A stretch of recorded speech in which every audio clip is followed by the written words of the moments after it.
What is going on, everybody? DJ Waters 22 here, and in today's video I'm going to be giving newer Diablo 2 players 15 tips to help them get better.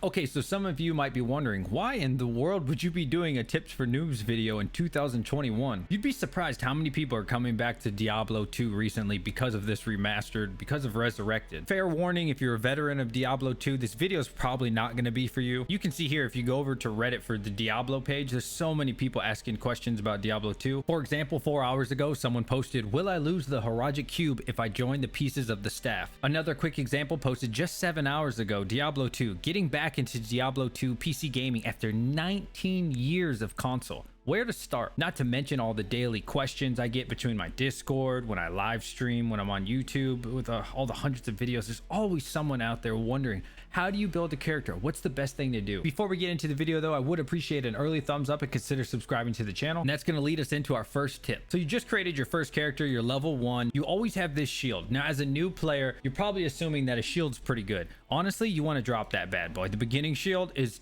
terrible. Now, why is it important to drop your shield? If you get hit by an enemy, which you will eventually, you'll get stunned. Faster hit recovery, which we'll get into in a later tip, but you'll basically become stunned. You won't be able to hit as much. So when I'm attacking here, I'm trying to get attacked, my character would actually get stunned if I was wearing that shield. So go ahead and drop that shield right off the bat. My second tip for you is going to be rune words. Creating rune words. What is a rune word? Well, real basic explanation right here. Here's the example that we'll be talking about. Ancient's Pledge. You're going to put in different types of runes. For example, this one is Rao, Ort, and Tau inside of a troll nest today. This actually can go into any type of shield. I'm not going to get into the details of how to make each separate one, but make sure you put them in that specific order. For example, if you put Ort, Rao, and then Tau rune in there, it will not create the rune word. Again, the rune word in this example is Ancient's Pledge. Right now we're on the classic Battle.net forum. I'm going to put that link in the description below. You can read about exactly what a rune word is, but in a nutshell, it's basically a created item, not really crafting, but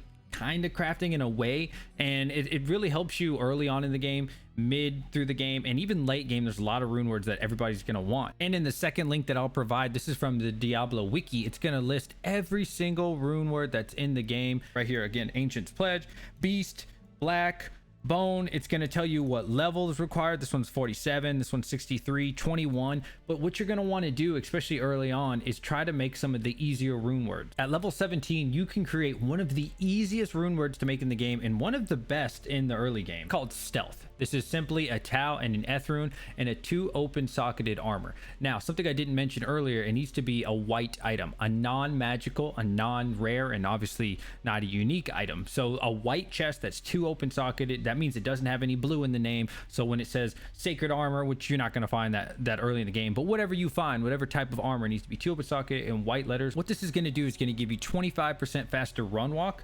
25% faster cast rate, 25% faster hit recovery, 6 to dexterity, 15 to regenerated mana, so on and so forth. And you really just want to check out these rune words. And probably the biggest benefit of rune words is it gives you consistency. You can know at this level that I could have some pretty good gear that'll get me to the next stage, which would be like Nightmare or something. Before, you had to find a magic item or a rare item, and if you don't find one, you're just kind of SOL. But with this, it definitely gives you that consistency. So my next tip is going to be which mercenary to get. It might be tempting to get Acts 1, 3, 4, and 5 mercenary, but you really don't want these in probably 99% of the situation. Instead, what you want to do is always get an Act 2 mercenary. Why the Act 2 mercenary? For one, it's going to be the ores that you get. Now, do keep in mind, depending on if you purchase your mercenary normal, nightmare, or hell, the ores are going to be different. For example, in normal mode, probably the most common one is purchasing a combat mercenary because it gives you Might Aura. Might Aura isn't going to be good for a caster, keep that in mind, but it's going to be really good for your melee, for your Amazons, for anything that really needs that extra damage. It's just going to help a lot. It's going to add more damage here. You can press O to see what your mercenary does. Another reason that you want Act 2 is because of the weapons that they get. For example, I'm using Reaper's Toll.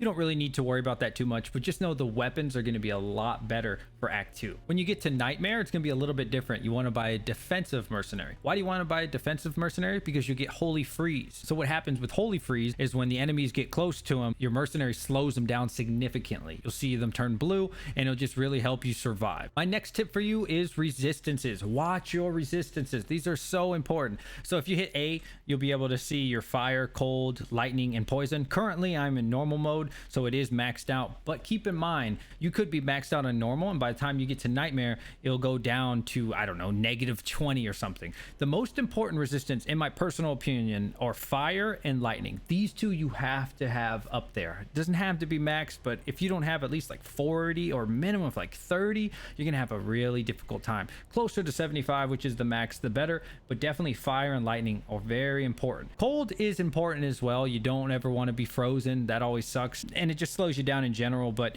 poison is probably the least important, although I think as a new player you will find some difficulty being poisoned. But as time goes on, I think poison's probably the least important, but it's good to try to get as close to 75 as possible. Now if you're having trouble getting resistances from your items, that's perfectly fine. That's why there's this rune word called Ancient's Pledge, which we used earlier in the video here. The main benefit to this 3 open socketed shield is the fact that you get 48 to all of your resistances, except for cold resistance, you get 43. So generally you'll probably have at least 20-30 resistance by the time you get to Act 5. This will definitely get you close to that 75 maxed out rate where you want to be. So what's the best way to get a 3 open socketed shield? If you don't find one naturally, it's best to go to Act 2. Travel over to Pharah, who generally is on the right side, but in this example she's on the left side because I'm playing a mod right now. You're going to look for a shield like this, a large shield. These ones, which are the kite shield, require a lot more strength, which is 47, but these large shields only require 34 strength. If you already have a bunch of strength, then go ahead if you find one that's 3 open socketed. So in that example, I didn't find one. That's fine. All you have to do is go to the waypoint, travel back to where you were, and then it will reset everything. Note that if you're playing online, oh, there you go. There's a 3 open socket shield, just like I said. That was second try. But note, if you are playing online, if there's someone in the same act as you, it won't work. You have to get them to leave the entire act for you to be able to reset it by going into a different portal. My next tip for you is going to be watching what you add into your stats. Again, if you hit A, you're going to see my strength, dexterity, etc., etc. Now, most of the time, newer players, they just see something over here at the shop and they want to add a whole bunch of strength, right? They say, yeah, man, look at this. This thing requires, I don't know, 80 or 100 strength, when you don't need to do that. Strength is one of those stat points that you do not want to add into unless you absolutely have to. So for example, you say, okay, I want this armor. This is going to be really good for the end game or mid game or whatever. And you just want to add the bare minimum. There's really no point of adding extra strength. So if it only takes 70 strength, don't add 71, add 75, don't add 80, because it just becomes this terrible thing where you have to respec your character. You only get 3 respecs per character, so you don't want to keep messing up and just adding into stupid things like strength. For most characters, you do not want to add into dexterity. There's a couple characters like the Amazon where yes, you would want to add to dexterity, or a more advanced build is where you're going for max block, but I wouldn't even worry about things like max block right now. But right now, what you want to do is focus on vitality. This is going to be your health. You want as much health in almost all the builds that you can possibly get. Mana is kind of the same idea as strength. It's important to have mana, but you don't want to add a whole bunch into mana. There are a couple rare builds like ES for Sorceress that you would want, but don't worry about that. That's a more advanced build. So yeah, just add a little bit into your energy, maybe at the beginning. A lot of speedrunners, they like to add 5 to 10 points in the very beginning to get their mana going. But overall, you want to use potions, you want to use items to get your mana, and you really want to focus on that vitality, aka health. My 6th tip for you is faster hit recovery. So what is faster hit recovery? I did mention that at the very beginning there. If you look at this treachery armor in the middle there, it says 20% faster hit recovery. It's a little bit deeper dive on that. Your faster hit recovery is how you get stunned. You don't want to be stunned. There are breakpoints for that. Actually, they're missing me completely because this is normal on my high level, but you understand the point. You'll become stunned. You'll be trying to teleport somewhere and your character will freeze, or you'll be running by them like this and then they'll punch you and they'll make your character stop. It's called faster hit recovery lock. Right here in the Diablo 2 weekly, which again I will be posting in the comment section below, you can check out which character you have. For example, the Amazon, the first faster hit recovery frame will be at 6, the breakpoint then will be 13, and then it'll be 20, and it'll be 32, etc., etc. Just find which character you are. You don't have to memorize these, but just know there are breakpoints. Note that for faster hit recovery, you want to get lower frames. At the very top here, it'll say how many frames you're getting. The lower, the better. My 7th tip for you today is faster cast rate versus increased attack speed. You might also see this as IAS. In faster cast rate, you'll see as F CR. So faster cast rate is exactly what it sounds like, how fast that your character casts something. But please note that is not the same for all characters depending on what they're doing. So the first example we'll look at is the sorceress. As you can see, she's teleporting around. The speed at which she teleports is because of her faster cast rate. She's also throwing frozen orb and sometimes throwing hydra. This will all come out at different speeds depending on what her faster cast rate is. But if you look over at my Amazon, do you think that faster cast rate is going to help with her bow? The answer is no. I could get as much faster cast rate as I wanted and it would do absolutely nothing for my bow speed. Instead, what a character like the Amazon uses is increased attack speed. As you can see on this example, the Cat's Eye Amulet, the second line there, 20% increased attack speed. Characters like the Amazon and the Assassin, you want to focus on your increased attack speed. Right here is a link so you can know the breakpoints for each character. This comes from Diablo fandom. Depending on what type of sorceress you are, the breakpoints will become different. Do note an advanced tip that you don't really need to memorize right now. For lightning sorceress, their breakpoints are a little bit different. It also changes a little bit for the necro once it becomes a vampire. So if we go from left to right, I'll just quickly tell you what each one does. Amazon uses increased attack speed. The Assassin also uses increased attack speed. The Necromancer uses faster cast rate. The Barbarian also uses increased attack speed. The Paladin's a little bit different. He's kind of in between. If you're using more of his ranged attacks, then you're going to want to focus on faster cast rate. But the Paladin can also do melee attacks. If you do plan on using melee attacks, focus more on your increased attack speed. The Sorceress, you want to fully focus on faster cast rate, and also the Druid, you want to focus on faster cast rate. My 8th tip is saving your socket quest, which you get from the very first quest in Act 5. I actually don't have any left because you only get 3 per character, so please save these. But basically, you can either go to Act 5, go to Frigid Highlands Waypoint, or you have to run through the Bloody Foothills, which is just right outside of town. You kill Shenk here, and then voila, you'll get your very own socket quest. The reason that it's so important to save this, especially as new players, and I made this mistake when I was new in 7th grade, is you'll find something like this and you'll be like, man, this thing does 45 damage. Oh my god, this is amazing. You'll put an emerald in there and you'll add some poison damage and you'll be like, dang dude, I'm so badass. And then quickly you will find out that that item is terrible once you go to the next difficulty. So save these until the end game for most of the time. My 9th tip is using Strangling Gas Potion. Now early on you're going to have a lot of trouble, especially in Act 1, trying to kill large groups. You'll be able to kill one at a time and just kind of hit like boom, boom, boom. My character's a little bit stronger, but just imagine. But the benefit of the Strangling Gas Potion is when you see a big large group or like a champion pack or a unique pack, you just throw this at them just like this.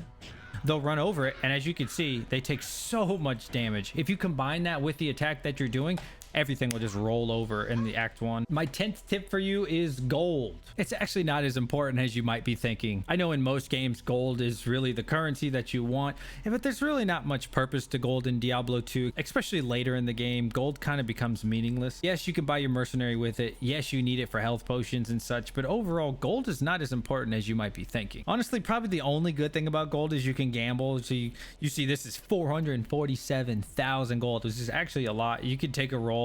You could buy this. I don't know. You could, if you're feeling lucky, you can buy something, but honestly, it's kind of a waste of your time until you get a high enough level. This character's level 88, and it's probably not even worth it to gamble at this level. So definitely if you're a new player, gambling most of the time is probably just not going to be worth it. Tip number 11, when to go to Nightmare. I think I must get asked this at least 50 times a month. Like, I don't even know how many people ask me this question. To be honest, there's not really a right or wrong answer. It really depends on you and the character. For the sake of argument, I will try to give you some basic tips. If your resistance look like this, you see where it's red, you should probably not be in Nightmare. A general rule of thumb for normal going into Nightmare is being level 40 at a minimum. At level 25, you can go to the Worldstone Keep level 2 and you can do a whole bunch of Baal runs. Admittedly, if you're a newer player, you probably won't make it to Baal by level 25. But if you somehow do make it by level 25, just continue doing Baal runs until a minimum of level 40. Once you do hit level 40, you need to look at your resistances. Again, by hitting A.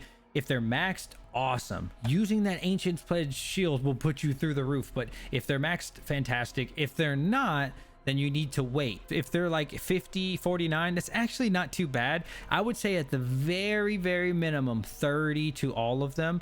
And again, fire and lightning are the most important. If you could get 40, that'd be great. And again, the closer to 75, the better. The 12th tip, and something I'm asked about all the time: when do you go to hell? This answer is very similar, but just a little bit different. Hell is a lot harder. If you're not level 70, oof, I wouldn't even consider it. But honestly, a lot of people will tell you just to keep doing nightmare bail runs until level 80. Unfortunately, even if you are level 80 and your gear is bad and your resistance are bad, you're just not gonna be able to do hell. You could probably be level 85. If you don't have good gear and good resistance, you're probably just not gonna be able to do hell either way. And this is why I say it's a little bit more complicated. It's gonna be a lot more gear dependent. So if you're in nightmare and you're looking for gear, I do suggest killing Andariel and Mephisto. Andariel can be found at Catacombs level 2. Travel up to Andariel, grind her out until you get some better gear. To find Mephisto, go to Act 3, Durance of Hate level 2, and just travel up to Mephisto and really just switch between Andy and Mephisto over and over and over and over again until you find good gear. Tip number 13 is saving your rejuvenation potions. I know it's tempting to use these, but really try to hold off. When you do manage to get 3 of them, transmute them and you'll make a full rejuvenation potion. This will fully heal your character. On this mod it doesn't, but on the regular base game it will fully heal your character, both mana and health. And there will come a time where you need a whole bunch of these, trust me on that. So just go ahead and store them somewhere. Tip number 14 is how to create the secret cow level. So to create the secret cow level, firstly you need to get a leg, Wirt's leg from Stony Field. Follow the path, because if you follow the path,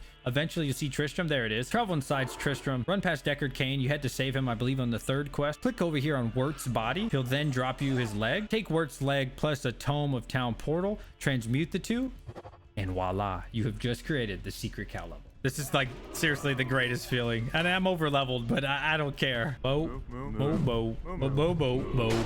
My 15th tip is creating Spirit Rune Word out of a crystal sword. Now I know I've already covered rune words, but this one deserves its own. Most of the characters in Diablo 2 are casters, and this one is only level 25 required. It's so important to get a crystal sword from normal cows. You don't want to get a crystal sword from anywhere else. You want to beat the base game, which is in normal. Then you want to go and travel to the secret cow level, which I think I failed to mention. You have to beat Baal in whatever difficulty to then beat the secret cow level or create the secret cow level for that difficulty. But anyways, you can get all 4 runes that you need inside the secret cow level, and also you can get the crystal sword, which is not socketed, from the secret cow level, only in normal. Now what makes the crystal sword so special in normal difficulty from the cow level, the fact that when you do socket it, because like I said, make sure that you save these socket quests, you're going to want to use that normal crystal sword from the secret cow level, socket it in Act 5, and then it'll automatically become 4 socketed, and then create your own Spirit Rune Word. So that's gonna wrap it up for today's video. I hope that this helps someone out there. If it did, in the comment section below, please put hashtag it helped or hashtag helped or something with the word help, so I know that you actually made it to the end of the video and that it helped you. I am considering making an advanced video because these tips are awesome, but they're rudimentary, right? And I think there's a lot more things we can get into later eventually. So let me know in the comment section below what you think about this video and if any of these tips helped you. Until next time, everybody, it is your boy DJ Waters 22 signing out.